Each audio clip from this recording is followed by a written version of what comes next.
People seem to be more and more obsessed with getting healthy. From activewear to vegan diets, from CrossFit exercise to advertised supplements, everyone seems to have something to say about getting healthy. We hear a lot about our physical appearance and mental health issues. But the only time we hear about our mental health issues are in the wake of a tragedy. But what about a more common personal struggle? What about our relationships? What about our relationships with ourselves? Lucia O'Sullivan from the University of New Brunswick conducted a study of 148 young adults aged 23 and 17. She says that breakups are believed to be the #1 cause of suicides among these young adults. 40% experienced clinical depression after a romantic relationship dissolution. Another 12% experienced moderate to severe depression. Think about this. The ones who are being affected the most in these kinds of situations are the youth. When thinking back to your own first breakup and how you would do anything to feel normal again, to feel whole again, to feel like yourself, it's easy to see how it's taken a toll on you, just like it is taking a toll on these youth. I would like to share a personal story with you. I have been fortunate enough to not have to endure a grieving process. And although I had to endure a friendship, end of a friendship, my friendship consisted of constant communication, texting, FaceTiming, etc. We had been friends since 5th grade. We shared common interests such as TV shows, music, and of course food. We even had a special Friday of the month where we would go to the closest 7-Eleven and buy $20 worth of junk food, which is a middle schooler's dream. But during the summer, we had stopped communicating. We had common mutual friends whom we've also been with over that time, but they had also cut me off and stopped. I didn't know how to react. I felt isolated, alone, vulnerable. I didn't know how to do anything without my best friend by my side.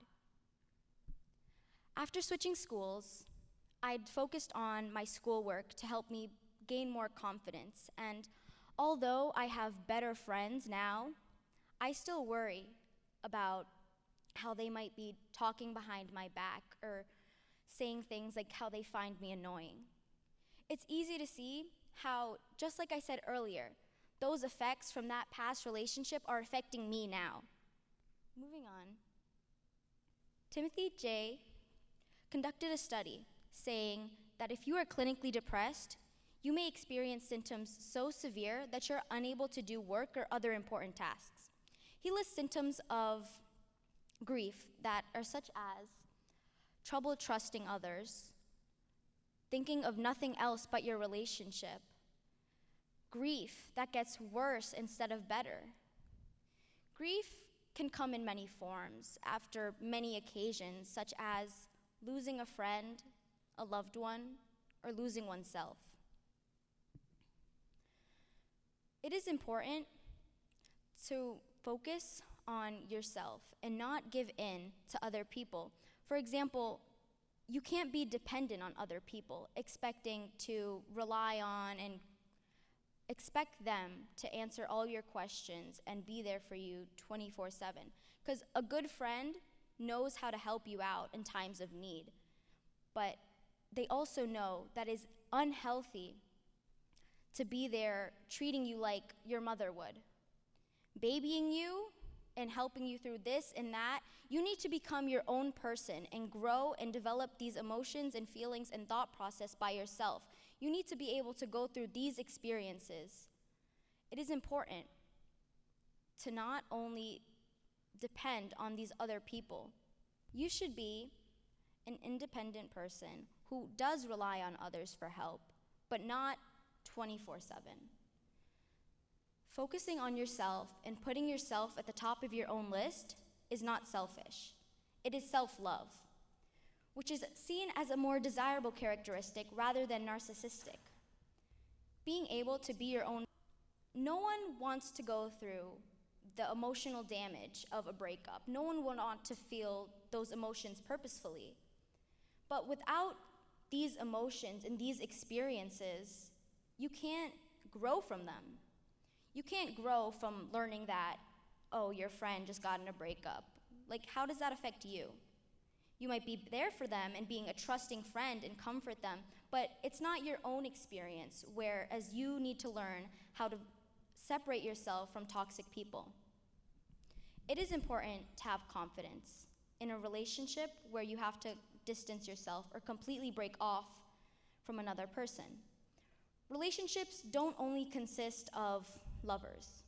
A relationship is a connection between oneself and another or other people, such as a friendship. And being able to cut yourself off from toxic relationships is major. You must have the confidence to be able to not pull along the relationship, dragging it. It might get better. No. You, with cutting clean, is important. You need to learn that surrounding yourself with people that will only help you grow and not bring you down is important. To be able, some people might not have the confidence or the independence to be able to distance themselves or break a relationship up. But that is okay in those situations to rely on a close friend or family member, not depending on them, but confiding in them. After a romantic relationship or any relationship has been broken off, a toxic relationship gone, you need to be able to surround yourself once again with people who you trust. Trust is so important in any relationship. Without trust, there can be no connection. Without trust, without being able to put your faith into people, there's no connection. Self-love is your priority. Because if you do not love yourself, how can you love others? Being able to make your own decisions in life and not being dependent on other people is what makes you strong and valued and a worthy person. Although some people, like, for example, me, in my middle school relationship with my best friend, I was so dependent on my best friend, on my friends, that I could barely do anything for myself. I have a problem, I'm calling. I have homework to do, hey, you got answers? These dependent personalities aren't helping you grow as a person. Because in the end, you need to be able to make your own life choices and to grow as a person. Because without those experiences, you can't move on. You're stuck here. We have to grow past these toxic relationships and find places where we can surround ourselves and be in neutral environments around our friends, our family, and people who are going to support us. Because without people supporting us, you're closed in. Being closed in and keeping everything bottled in inside and to yourself is unhealthy. That's having an unhealthy relationship with yourself. You're torturing yourself and you're not allowing yourself to let out these emotions. These emotions getting bottled up can only lead to getting more problems later in life, such as trouble trusting others. You can't hold on to past relationships in a way as a grudge. You have to move on from those experiences and seeing them as a way of learning. Learning to be your own person, learning to be dependent, and learning to be yourself. If you're not yourself, then who are you? You can't be someone else you know. You can't be your friend, you can't be your sister, you can't be your mother. You're your own self and you're your own personality with your own problems and your own past experiences and your own friendships. You can't expect to be the same person as the person beside you. Without trust in yourself, you can't have a good connection with yourself. Keeping things bottled in is not healthy at all. You need to be able to have people around you that support you and help you move on, people that you trust, people who are going to be there for you and help you grow. Because in the end, you can't grow as a person if you do not know who you are. Thank you.